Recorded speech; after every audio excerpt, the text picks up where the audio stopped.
Welcome back to my channel. If you're new here, this is Life with Carol, where we discuss life in general.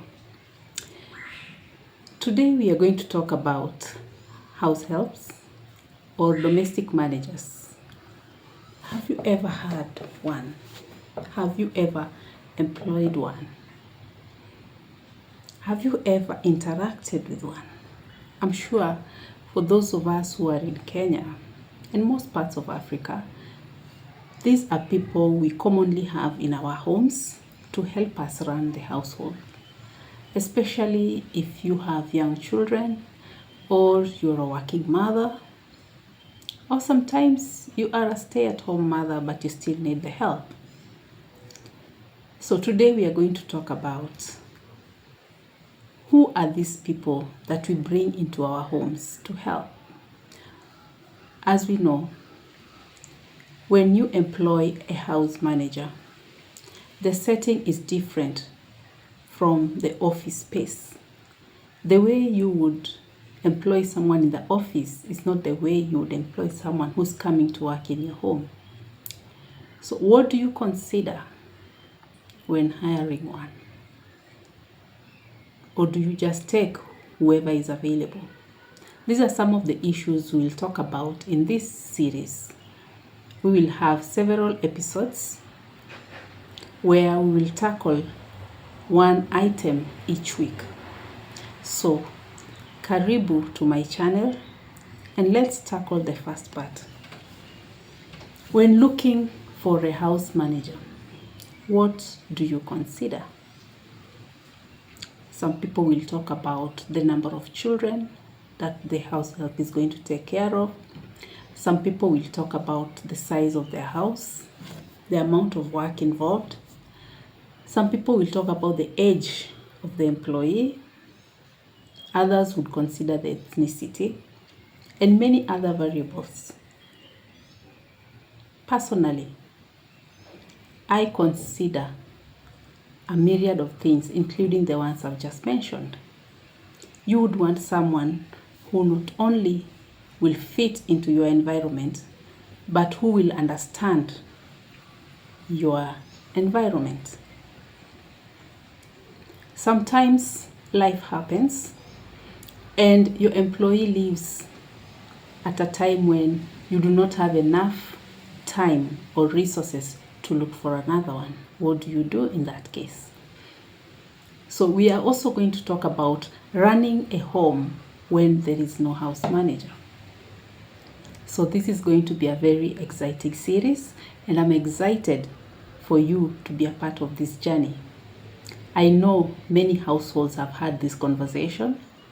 Many women have had this conversation because most of the time it's the mother in the home that has the responsibility of hiring or managing a house help. So come with me, whether you're a mother, a father, a grandparent, a guardian, or you're single but you have one in your home. Come with me as we tackle this very interesting subject.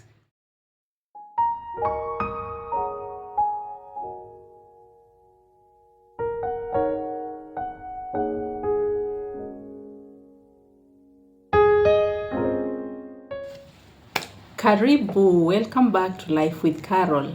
This is a channel where we discuss life in general.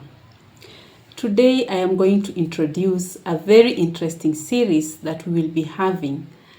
Every week there'll be one episode discussing this particular topic. It's a topic that has been discussed in many households. It is an issue that many households have grappled with.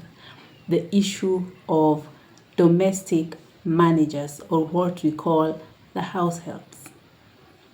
So welcome back to my channel. If you're new here, karibu, karibu. If you've come back, karibu once again. So right on to our topic of the day. Have you ever interacted with one? Do you have one? Have you employed one? What has been your experience? So I am going to break this down into several series. For today, we are going to talk about the criteria that we use when employing a house manager. If you are in Africa, especially Kenya, this is a common dilemma that most households grapple with, because this industry is highly informal, to say. So it is upon the employer to decide what criteria to use while employing. Now, there are several variables that people consider. Some people consider the age of the children that will be taken care of in the home. Some people consider the size of the house that this person is coming to take care of. You may consider the age of the person. You may consider the ethnicity, religion, depending on each household needs. Now, when employing a house manager, it's different from employing someone in the office. Why do I say that? Because this is a person that you're bringing into your home. This is a person that will be interacting with your family up close and personally. And that's why the preference of the household must be put in consideration.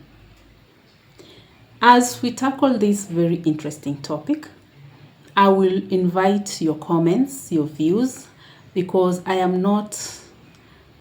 cannot say that I am an expert in the field, but I have been employing them for over 20 years in my household, and I have learned a thing or two that I would like to share, and I would also like you to share your experiences so that we learn together.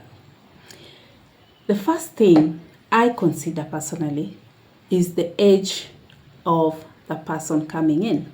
Now, over the years, I've employed several. I've employed the young, the middle-aged, and they all have their pros and cons.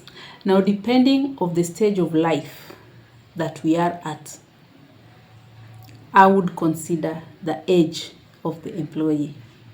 When my children were very young and I was a new mother, I employed an elderly, should I say elderly, but I employed a lady who was 30 years plus with experience in rearing children, because at that point I needed someone who would help me navigate the new journey of motherhood. So that informed my decision, and she stayed for quite a while until 2 of my children were grown.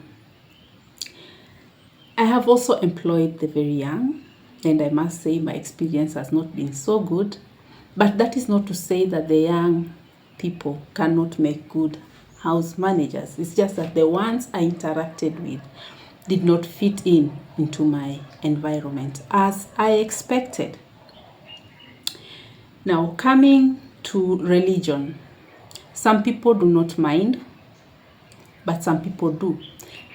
Putting in mind that some religions require that their faithfuls attend the places of worship on Fridays or on Saturdays or on Sundays, it will be convenient if the time that the worker needs to go and attend to their worship is convenient to the family too.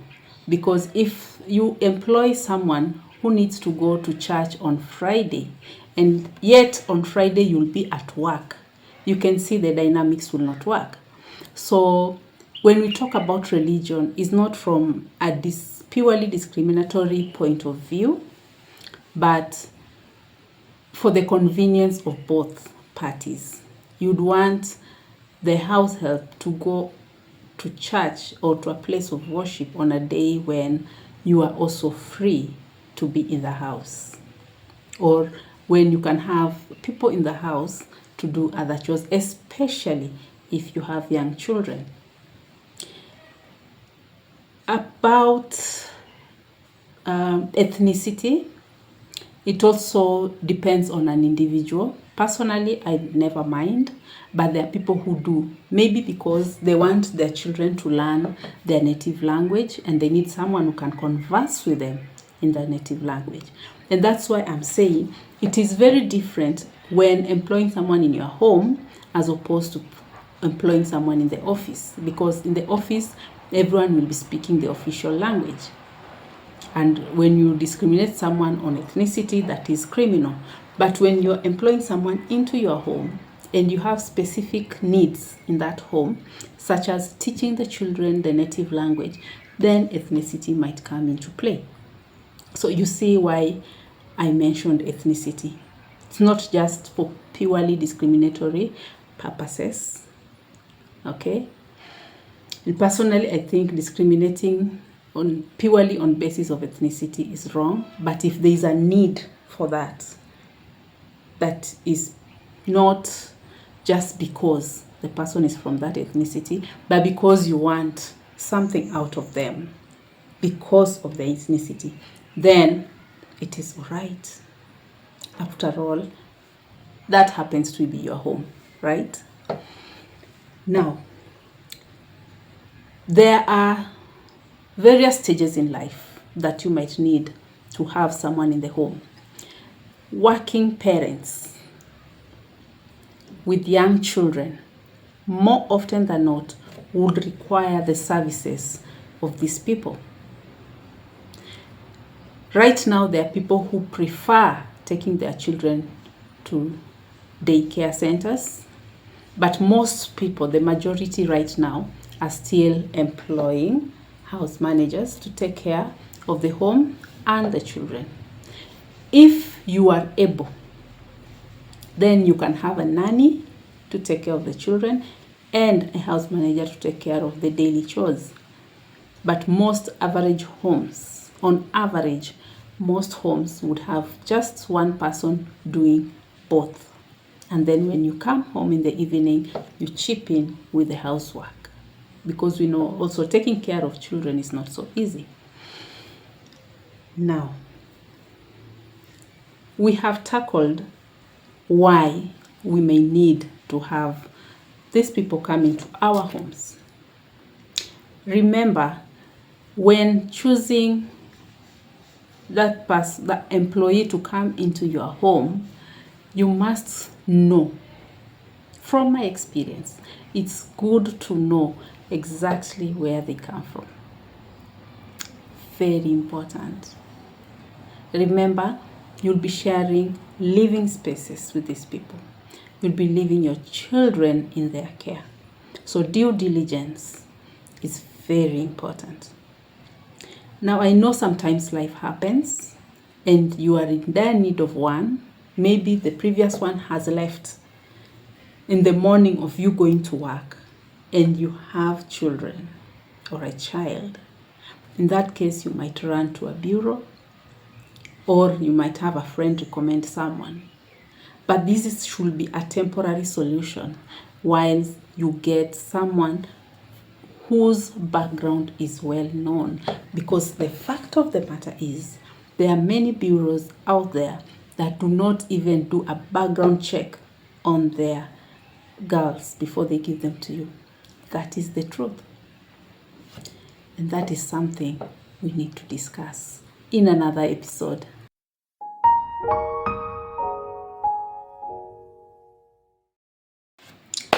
Working mothers with young children, my heart bleeds for you. I've been there.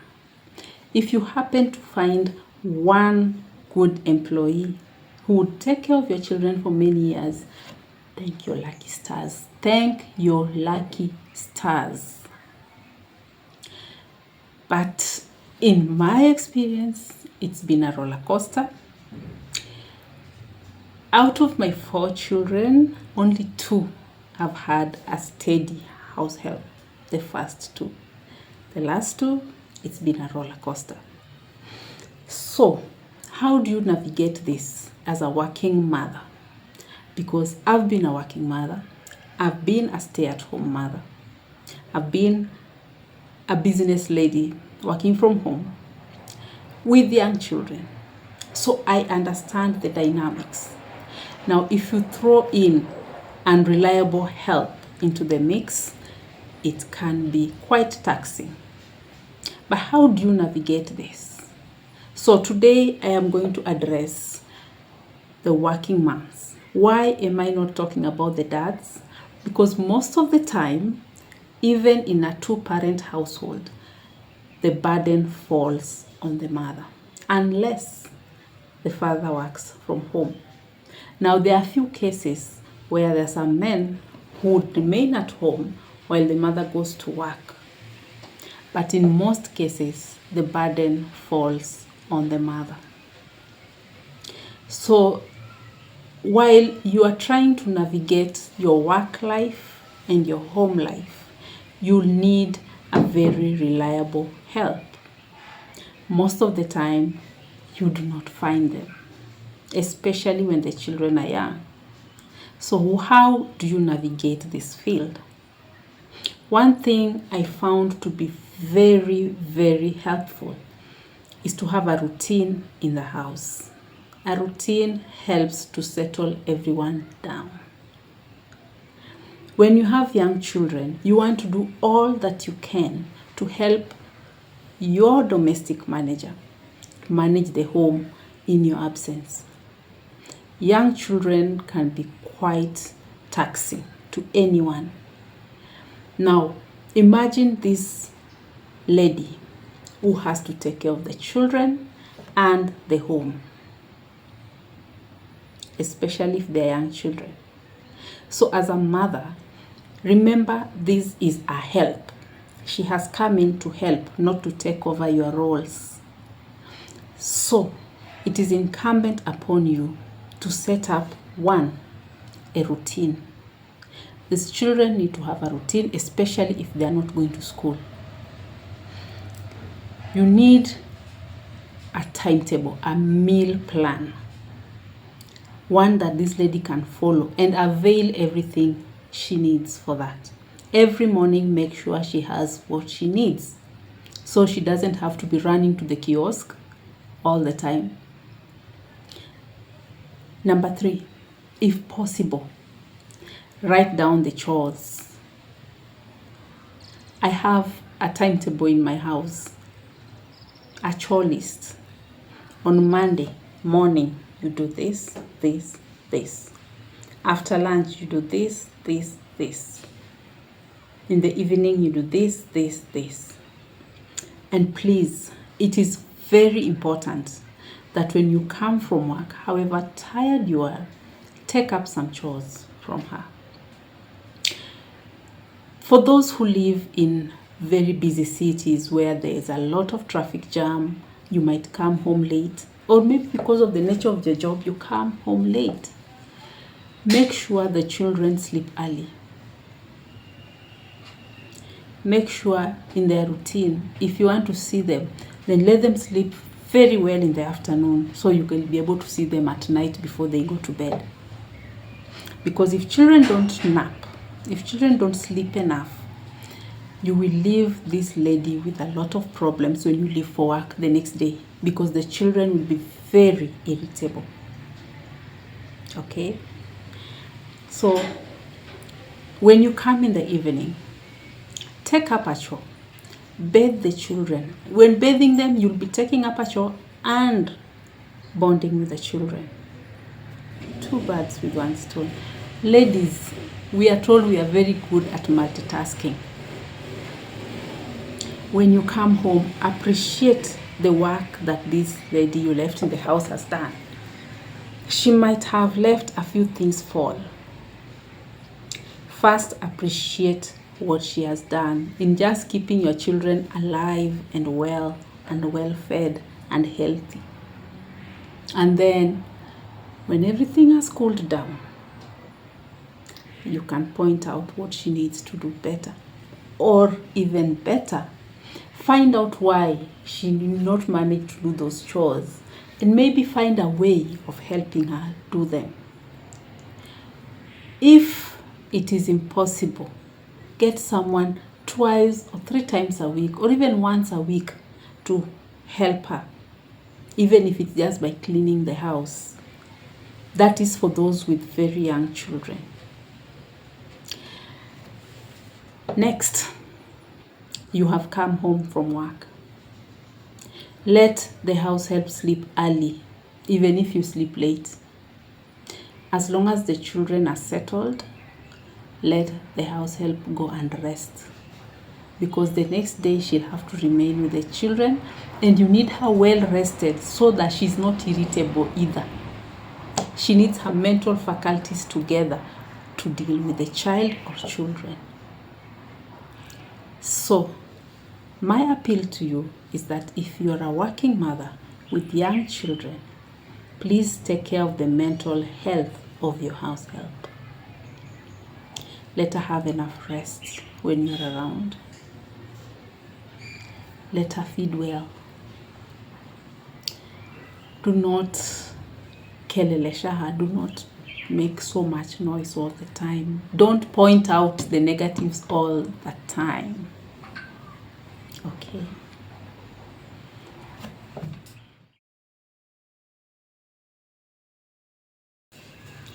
Now, I've mentioned a meal plan.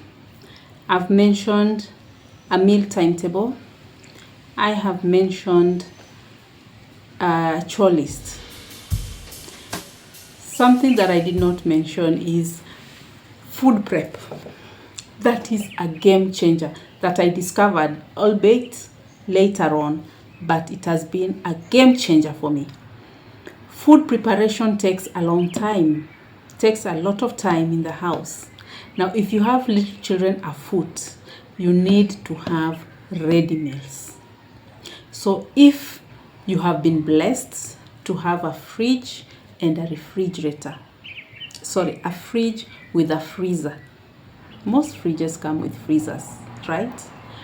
Please prepare meals in advance, put them in small tins and freeze them. For those who say that fridge food is not for them, then this is not for you. We live in the tropics. So the only way I can assure you your food will be safe is if you freeze. Okay? What I recommend is to have a meal plan for the week, possibly, at least for the week. I usually do for a whole month. But you can start with for the week. When you're free, most people are free over the weekends, especially Saturday. Go and buy food. Do your grocery shopping, prepare meals for the whole week. Put them in tins according to the portions that is cooked in your house. So, the only thing the house help will do is cook things like ugali, rice, mostly the starches. Okay? But there are things you can prepare in advance. The meats, be it poultry, be it beef, all the meats you use in your house. These ones can be prepared in advance. Boil them, fry them, whatever it is you want to do with them. Cool them down and put in the fridge and the freezer. Freeze them up. Most vegetables can be prepared in advance. Put them in the fridge or the freezer. This frees up a lot of time for the house help to do other things, including taking care of the babies. Okay? I have forgotten what number I am in, but what I'm saying is do whatever you can to help your home run smoothly. Now, in another episode, we will do exclusively how to do these things. I will do a meal plan, a meal timetable, and a chore list. Okay? But for now, you can go to the internet, research, and please make the lives of the person taking care of your children easier. Are we together? It is for your own good and the good of your children. Sawa. Still, on the working moms, sometimes despite your best efforts, one day your employee might wake up and tell you without notice that she's leaving. especially in the morning when you're about to go to work. What do? Normally, I would not recommend that you insist they stay until you find someone, because cases have been reported of children being abandoned when their mothers go to work, when their parents go to work. So, in my own experience, when I'm told in the morning or out of the blues that she wants to go, I release them. Doesn't matter if I was supposed to go to work, I release them. Because, like I said, this is not like the office setup. This is a person you live with, your children and your other valuables. I usually release immediately, and we count the days that they've worked and I pay them. Do not remain with their money. Even if they did not give you notice, do not remain with the money. Why do I say this? Because as a Christian, I know that a worker deserves their wages. If they did me wrong, that is upon them. Okay? So, points that you need to take home. Release them as soon as they say they're going. So what do you do once you do that? Once you release them, what do? You still need to go to work. The children still need to be taken care of. Okay? There are many scenarios that can play out here, depending on your situation. The first thing is to call your employer. You can request a day off. Okay? If you have family nearby, you can take the children there if there's someone to take care of them. Or you can have someone come over and take care of them for the day as you reset. Just do not panic. Because when you panic, you make wrong decisions. Do not panic. Okay? Make the right decisions for your child or your children. So take a deep breath, release, and release them. Number 2, contact your employer. If you're a business person, have someone open the business for you. Just organize on how the first part of the day will go. Next, if there's a daycare, a reliable daycare near you, you can take your child there. If not, organize for someone to come in or have the day off and you start looking for another one. Start looking immediately. And what I usually say, with experience, as mothers who are experienced, you can always tell when an employee wants to leave. Most of us can tell. There are always signs. Maybe the attitude. Maybe you call someone and they don't respond. Maybe the way they talk. You can tell, especially if it's someone you've stayed with for some time, you can tell when things have changed.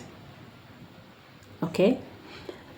Usually, if the attitude is changing and you've tried to talk, you've tried to resolve and nothing is working, then I would recommend you start looking for a replacement even before they give you notice. But in cases, there has been cases where they give you notice out of the blues. You had no idea. You saw no signs. Also, do not panic. At the end of the day, that is your child and that is your house, and you will survive. Take a deep breath. Pray if you must for guidance, and then secure the child first. Okay? For that day, start making calls. Start looking for one. When I started the video, I said,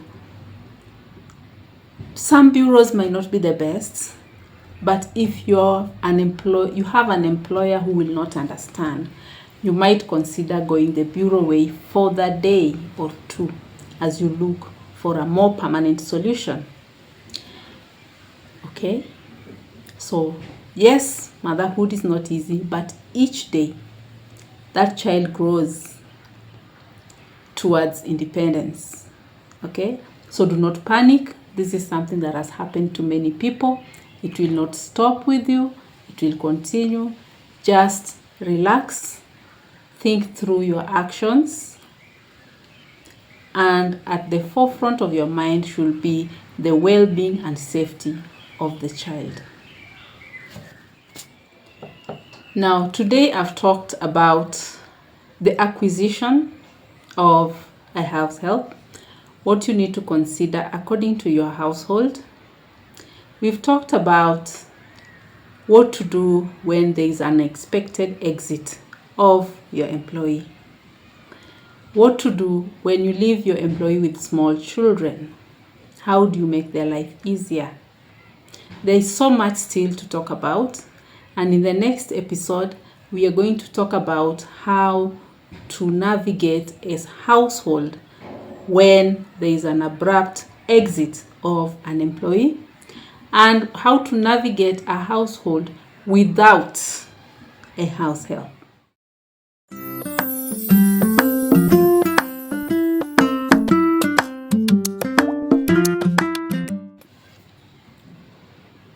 If you have not yet subscribed to my channel, kindly consider doing so. Like the videos, push the notification button. This will ensure that every time I post a video, you'll be notified. Also, for those who have joined us for the first time, once again, karibu. Consider being part of this community as we teach one another. I would like to know your comments, your feelings on the matter, your experiences with house helps in your lives. And if there is any teachable moment that you had, please drop that in the comment section. Until the next episode, bye-bye.